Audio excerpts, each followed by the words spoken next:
Good morning students, प्रिय छात्रों। आज हम लोग पढ़ने जा रहे हैं साइंस का नया चैप्टर जिसका नाम है विद्युत धारा और इसके प्रभाव। विद्युत से बच्चे भली भांति परिचित हैं। विद्युत की शक्ति का उपयोग करके आप लोग अपने दैनिक डेली यूज के बहुत सारे उपकरणों को चलाते हैं। बहुत सारी युक्तियों का इस्तेमाल, बहुत सारी ऐसी युक्तियां आपके घरों में हैं जो विद्युत से चलती। तो विद्युत की शक्ति से, विद्युत की ताकत से आप लोग भली भांति परिचित हैं। चाहे रोशनी करने का काम हो, प्रकाश करने का काम हो, सूर्य भगवान है ना, दिन के समय तो चारों तरफ अपनी रोशनी बिखेर रहे हैं, लेकिन सूर्यास्त के पश्चात आपके घरों को रोशन करने का काम, गलियों को रोशन करने का काम, फैक्ट्रियों को रोशन करने का काम कौन करती है? विद्युत ही करती है। बिजली ने, विद्युत ने आपके जीवन को बहुत ही आसान बना दिया है, बहुत ही सरल बना दिया है। चाहे धरती के नीचे से पानी निकालने की हम बात करें तो लगाया आपने सबमर्सिबल या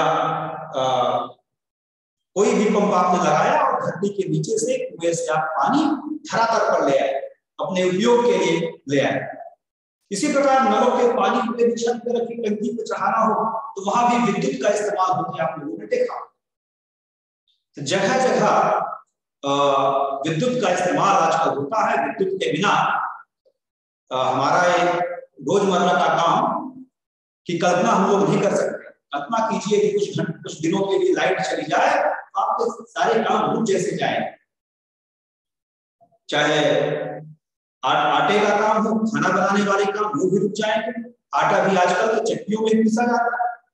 पानी भी आपको टिल्लू के बिना, पंप के बिना पानी नहीं उपलब्ध हो पाएगा। तो लाइट के बिना, बिजली के बिना, विद्युत के बिना हमारी सारी दिनचर्या प्रभावित हो जाएगी। बच्चों, विद्युत धारा का पाठ जो है वो आपको अगली कक्षा में मिलेगा। 8 में मिलेगा, 8वीं में, 9वीं में, 10वीं में, 11वीं में, 12वीं में। लेकिन इस कक्षा 6-7 में आपकी क्लास में बेसिक जानकारी है, लेकिन इसको भी आपको मालूम होना चाहिए सारी चीजें, नहीं फिर आगे की चीजें क्लियर नहीं होंगी। तो बेसिक जानकारी है इस पे, जिसको हम लोग आज जानेंगे।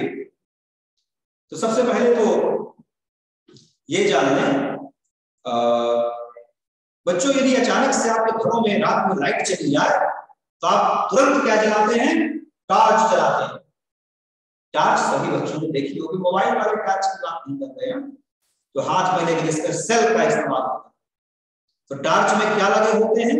सेल लगे होते हैं। सेल कैसे होते हैं? सेल में बच्चों इस प्रकार से कुछ एक उभरा हुआ ऊपर भाग होता है और एक नीचे का प्लेन वाला भाग। सेल के 2 भाग होते हैं, 2 सिरे होते हैं, 2 टर्मिनल होते हैं, एक धनात्मक सिरा और एक ऋणात्मक सिरा। और जो साथ में टॉर्च में क्या लगा होता है? एक बल्ब लगा होता है। तो बल्ब की संरचना कैसी होती है? बल्ब कांच से चारों तरफ से बंद और अंदर 2 मोटे मोटे वायर, और इन मोटे वायरों के बीच एक स्प्रिंग जैसी संरचना। कुछ इस प्रकार से क्या होता है?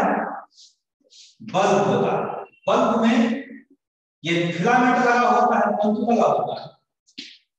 साथ में इसके 2 सिरे, एक ये सिरा और ये वाला सिरा। इसमें भी 2 सिरे होते हैं, 2 टर्मिनल। सेल में भी 2 टर्मिनल, बल्ब में भी 2 टर्मिनल, 2 प्रकार के वायर, तार भी 2 प्रकार के होते हैं। आप भी अपने घरों में किसी भी स्विच से, किसी भी उपकरण से 2 प्रकार के वायर जुड़े होते हैं। एक लाल रंग का आपको दिखाई देता है, जिसे हम लोग बोलते हैं फेस वाली तार, और दूसरी है न्यूट्रल। तो फेस से करंट जाता है और न्यूट्रल से बाहर आने का रास्ता। तो एक तरफ से करंट गया, दूसरी तरफ से आ गया। तो इन दोनों का जोड़ा होता है। जब तक ये दोनों नहीं होंगे तब तक विद्युत धारा प्रवाहित नहीं होगी, कोई भी हमारा उपकरण नहीं चलेगा। तो ये सारी चीजें टॉर्च में भी उपयोग होती हैं।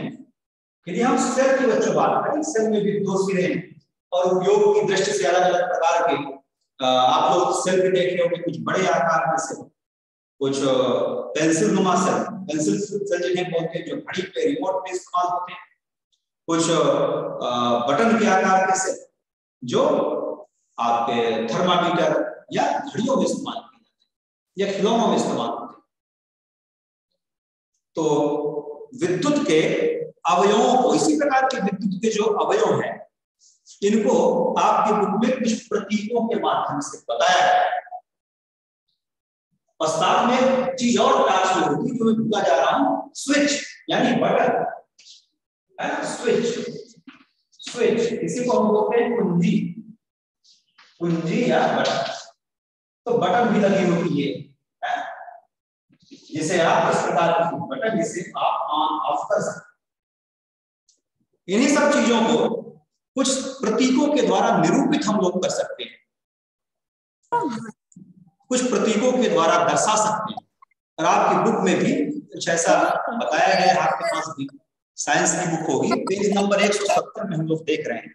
देखिए, कुछ विद्युत उपकरण हैं जिन्हें कुछ चिन्हों के द्वारा दर्शाया गया है।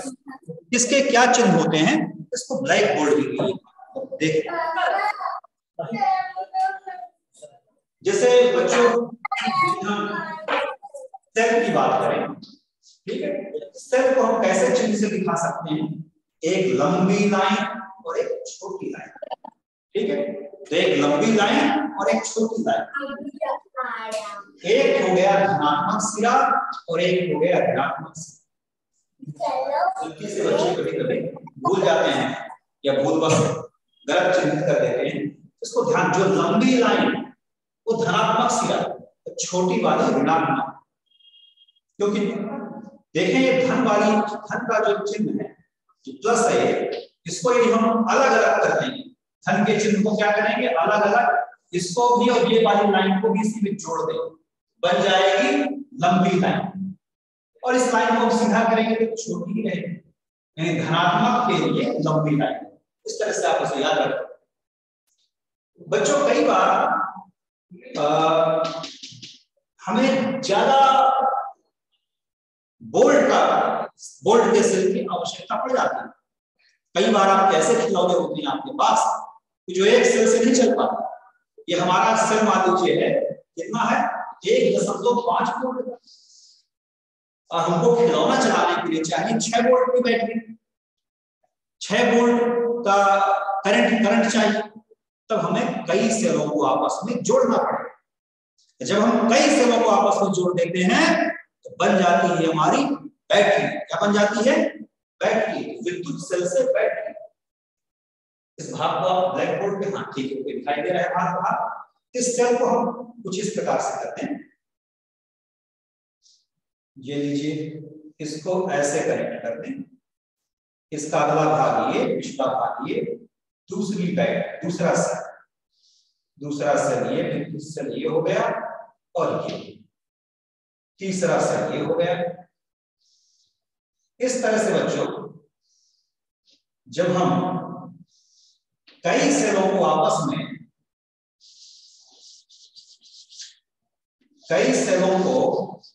आपस में जोड़ देते हैं तब बन जाती है हमारी बैटरी। क्या बन जाती है? बैटरी। बैटरी का संकेत कैसे दिखाएंगे? बैटरी का सेल का संकेत जैसा आपने देखा ये, और बैटरी को हम किस प्रकार से प्रदर्शित कर सकते हैं, दिखा सकते हैं, यहाँ पर बनाए देता हूं। बस सेल का आप बना लीजिए तो बैटरी का बन जाएगा।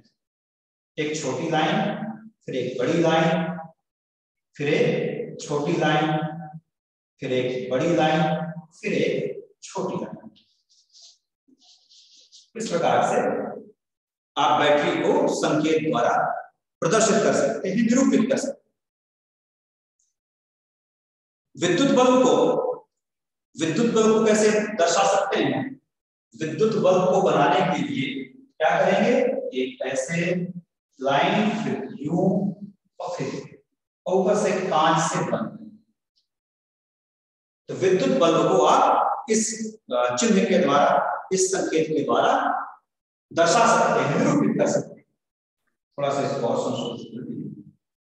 बल्ब जल रहा है तो आप इसमें जलने का इस तरह से रोशनी करता हुआ बना सकते हैं। बुझा हुआ है तो ये चीजें आपने बनाई। इसी प्रकार से वायर को बच्चों इसी संकेत के द्वारा प्रदर्शित करेंगे। तार है तो इसको थोड़ा सा सुधार सकते हैं, इसको यू करें, सीधी लाइन करें। इसका मतलब है वायर तार। स्विच, कुंजी को, कुंजी की बच्चों स्विच भी दो प्रकार, एक चालू स्थिति में, ऑन की स्थिति में, दूसरी ऑफ की स्थिति। जब कुंजी को हम कुछ इस प्रकार बनाएंगे, तार के बीच में, वायर के बीच में लगा दी जाती है कुंजी और इसको यूं करते हैं, लिख दें खुली कुंजी है, अभी खुली हुई है, और दूसरी है बंद। जब परिपथ हमारा बंद होगा तभी विद्युत धारा बह सकती है, करंट।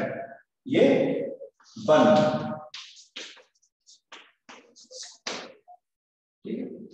यानी कि ये हमारी ऑफ है और ये ऑन की स्थिति में। इस तरह से कुंजी को आप संकेतों के द्वारा दर्शा सकते हैं, प्रदर्शित कर सकते हैं। इसके बाद आगे बढ़ते हैं। संकेत के बाद आपकी बुक में बताया गया है विद्युत परिपथ से आपको परिचित कराया गया। देख रहे होंगे आप एक बुक में, इस अपनी बुक पे, ये देखिए एक विद्युत परिपथ आपको दिखाई दे रहा है। इस परिपथ को, परिपथ माने विद्युत धारा बहने का रास्ता। देखिए यहां पर एक बंद परिपथ है, इस बंद परिपथ में बल्ब प्रकाशित है, बल्ब दीप्तमान है। इस विद्युत परिपथ में आप क्या क्या चीजें देख रहे हैं? एक तो देख रहे हैं कि विद्युत सेल लगा हुआ है, जिसके दोनों छोरों से, दोनों टर्मिनल से वायर जुड़े हुए हैं, और जो वायर है, वायर के बीच में, इस परिपथ के बीच में कुंजी लगी हुई है जो ऑन की स्थिति में है, यानी परिपथ को यह कुंजी ने बंद कर रखा है, जिससे परिपथ में धारा प्रवाहित हो रही है। सेल के दोनों टर्मिनल से आने वाले वायर का, तार का कनेक्शन विद्युत सेल, विद्युत बल्ब के दोनों सिरों से ये वायर भी जुड़े हुए। इसी परिपथ को बच्चों हम लोग संकेतों के माध्यम से, चिन्हों के माध्यम से, बैटरी के चिन्ह के माध्यम से, बल्ब के चिन्ह के माध्यम से, कुंजी के संकेत के माध्यम से हम इसको बना सकते हैं। परिपथ को कैसे बनाएंगे तो ये देखिए आगे दिखाया गया है, जो आप देख पा रहे होंगे। ये देखिए यहाँ पर एक विद्युत परिपथ बना हुआ है, इसको ब्लैक बोर्ड पे भी बनाया देता हूं।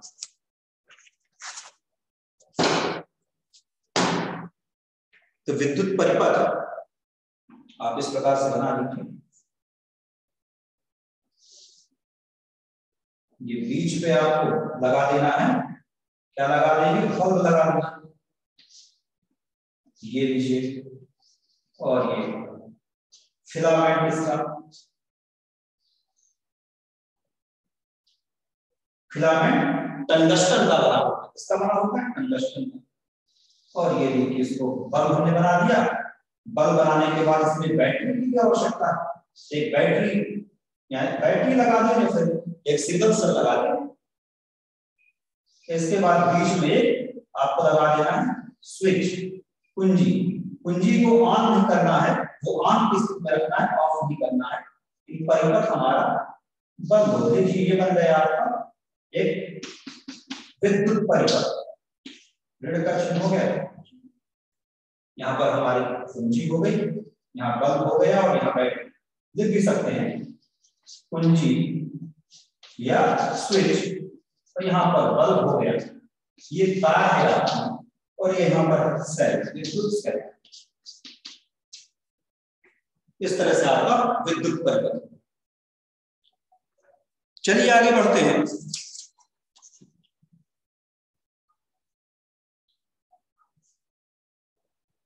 विद्युत धारा के तापीय प्रभाव, कुछ प्रभावों की चर्चा भी की गई।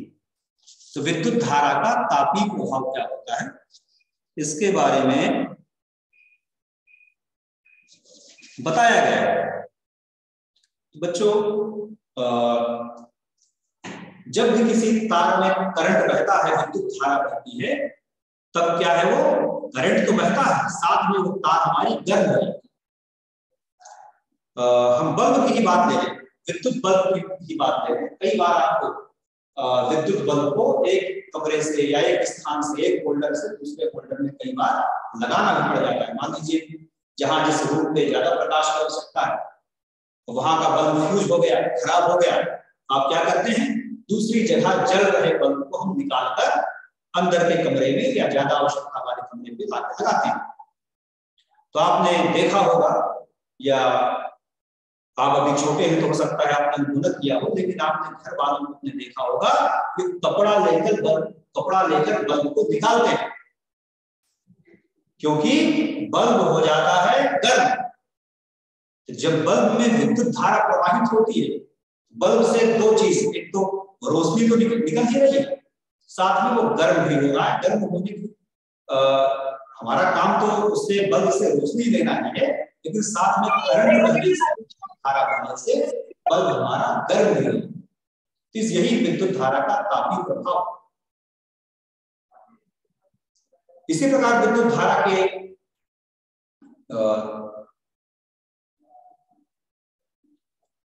दूसरे तापीय प्रभावों का उदाहरण हीटर पे देख सकते हैं। हीटर तो सभी बच्चों ने देखा होगा, अब ठंडी का मौसम है तो खूब हाथ हीटर पे सेक भी रहे हैं। इसी प्रकार ब्रश में भी तापीय प्रभाव आपको देखने को मिल जाएगा। तो विद्युत हीटर कैसा होगा, इस कॉर्नर को आप देख पाएंगे ब्लैकबोर्ड पे? ओके, ठीक। विद्युत हीटर पे यही पर नजर आएगा। क्या होगा, एक चीनी मिट्टी का कुछ इस प्रकार का एक गोला सा रहता है, और उस पे क्या रहती है, इस प्रकार से नालियां सी बनी होती है, इस प्रकार से, और फिर इस प्रकार से, ठीक है, कुछ इस प्रकार की नालियों जैसी बनी रहती है। और उन्हीं के बीच क्या दौड़ा रहता है, एक स्प्रिंग जैसी लगी होती है। यह बीच में इसके स्प्रिंग जैसी संरचना होती है, जो जाके इसका भी एक भाग यहाँ, कुछ इस प्रकार से हमारा क्या रहता है, हीटर। इस पे जो वायर लगी होती है नाइक्रोम की लगी होती है। किसकी वायर लगी होती है, नाइक्रोम। बच्चों क्या है, नाइक्रोम का जो वायर है, इसकी जो प्रतिरोध क्षमता, करंट को रोकने की क्षमता है, वो अधिक होती है। इसके नाइक्रोम की वायर स्प्रिंग जैसी लगी होती है। अलग अलग पावर की बाजार में आपको उपलब्ध रहती मिलती है, दुकान पर जाएंगे शॉपकीपर से पूछेगा कितने वाट की चाहिए। तो नाइक्रोम की वायर लगी होती है, जो विद्युत धारा जब इसमें से बहती है, विद्युत धारा को आगे बहने का एक विरोध करती है, विद्युत धारा को सोख लेती है। तो दो चीजें करंट से मिलेगी, विद्युत से मिलेगी। एक तो ऊष्मा निकलेगी, गर्मी निकलेगी, साथ में थोड़ी सी लाइट भी निकलेगी। लेकिन हीटर की लाइट में आप अंधेरे कमरे में हीटर जला रहे हैं तो जरूर आप कमरे में की वस्तुओं को देख सकते हैं, लेकिन इसकी रोशनी पे पढ़ा नहीं जा सकता है ना। तो लेकिन इस वायर की विशेषता है, क्या है, नाइक्रोम की, इसकी प्रतिरोध क्षमता अधिक होने के कारण करंट को रोक पाती है और हमें ताप देती है, गर्मी। इसी प्रकार से विद्युत ब्रश में भी नाइक्रोम की वायर लगी होती है, जिसके कारण ब्रश आपका गर्म हो जाता है, और फिर गर्म ब्रश का उपयोग करके आप कपड़ों में ब्रश करते हैं, कपड़ों को सीधा करते हैं। किस तरह से विद्युत धारा का तापीय प्रभाव।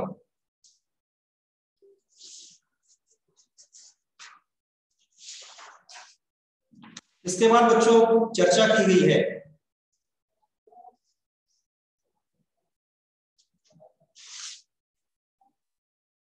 विद्युत धारा के चुंबकीय प्रभाव। किसकी बात की गई है, विद्युत धारा के चुंबकीय प्रभाव। बच्चों यदि किसी परिपथ में किसी भी परिपथ में यदि धारा बह रही है, मान लीजिए अभी धारा का बहना बंद है और आपने इस तार के नजदीक कोई चुंबकीय सुई रख दी, चुंबकीय सुई या फिर कंपास रख दिया। कंपास में चुंबकीय सुई एक धुरी पे टिकी होती है और यहाँ पर रख दी गई है, और इसके बाद इस परिपथ में यदि धारा दौड़ाई जाए तो जो चुंबकीय सुई है वो विक्षेपित हो जाए, वो हिलना स्टार्ट करती है। ये क्यों होता है? यही विद्युत धारा का चुंबकीय प्रभाव। विद्युत धारा में भी चुंबकीय गुण है, जिसके कारण से वो चुंबकीय सुई जो है उसमें वह विक्षेपित होने लगती है। तो विद्युत धारा के चुंबकीय प्रभाव का ही उपयोग करके बच्चों विद्युत घंटी बनाई जाती है। साथ में इसमें बात की गई है फ्यूज की। इसकी बात की गई है फ्यूज, ठीक है, एमसीबी, ओके, लघु परिपथ विच्छेदक, लघु परिपथ विच्छेदक। तो फ्यूज क्या है? फ्यूज क्या है बच्चों? कई बार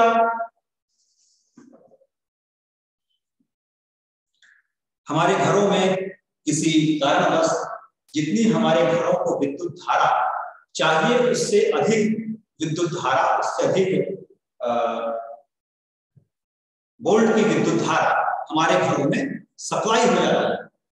कभी पोल के पास से कोई गड़बड़ी होने से या दो तारे आपस में जुड़ने से ज्यादा परिमाण की विद्युत धारा हमारे घरों में आने लगती है, और इस प्रकार की विद्युत धारा हमारे घरों के उपकरणों को खराब कर देती है। टीवी को जला देगी, फ्रिज को खराब कर देगी, या अन्य उपकरणों को खराब कर देगी। हर उपकरण को चलने के लिए, हर मशीन को चलने के लिए, हर युक्ति को चलने के लिए एक निश्चित परिमाण की विद्युत धारा की जरूरत होती है, एक निश्चित मात्रा में करंट की जरूरत है।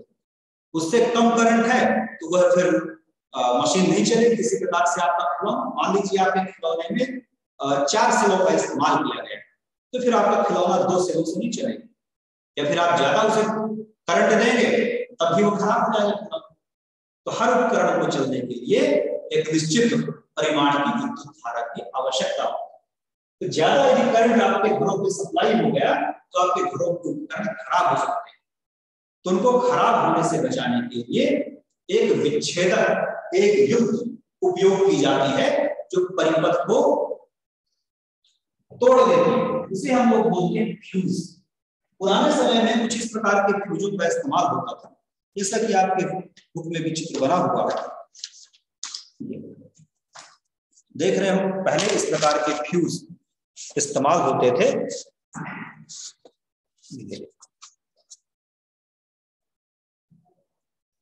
देखिए इसके 2 भाग हैं, और इस वाले भाग में जो चौड़ा भाग है इसमें 2 नट लगे हुए हैं। दोनों नटों से, दोनों बोल्ट से फेज का और न्यूट्रल का वायर जुड़ा हुआ है।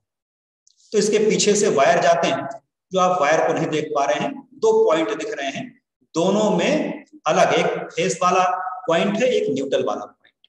इन दोनों पॉइंटों को जोड़ता कौन सा वायर है? ये बगल में जो लगा हुआ है इस भाग पे एक वायर जो दोनों पॉइंट को जोड़ेगा। जब इस एक तरह से मान लें ये ताला है, ये चाबी, जब इस चाबी को इस ताले पे लगाएंगे तब हमारा परिपथ पूर्ण हो जाएगा।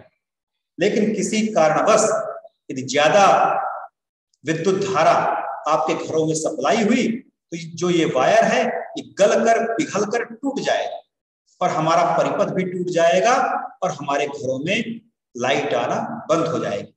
ऐसी स्थिति में फिर इस ग्रिप को हम निकालते हैं और फिर से नया वायर जोड़ते हैं, और इसके बाद फिर इसमें लगाएंगे तो पुनः से विद्युत धारा हमारे घरों में आना प्रारंभ हो जाएगी।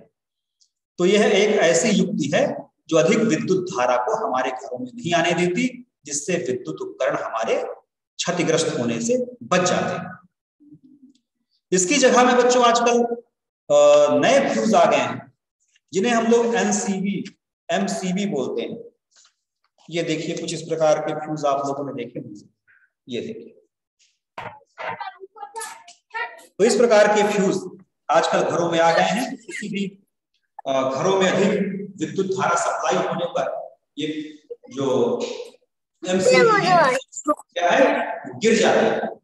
इसी प्रकार से यदि कोई उपकरण आपका शॉर्ट हो गया, कोई उपकरण खराब हो गया, तब भी एमसीबी गिर जाती है और उस उपकरण में विद्युत धारा का प्रवाह बंद हो जाता है। तो इस तरह से यह एक कहना चाहिए, यह एक सुरक्षा युक्ति है एमसीबी, जो आपको करंट की अनावश्यक सप्लाई से, है ना, बचाती है, आपकी सुरक्षा करती है। इस तरह से बच्चों हम लोगों ने आज विद्युत के बारे में और उसके कुछ प्रभावों से परिचित हुए। अगले दिन बच्चों इसी पाठ एक्सरसाइज करेंगे। तो आज की क्लास का टाइम आपका पूरा होता है। तो आज के लिए इतना ही। Thank you.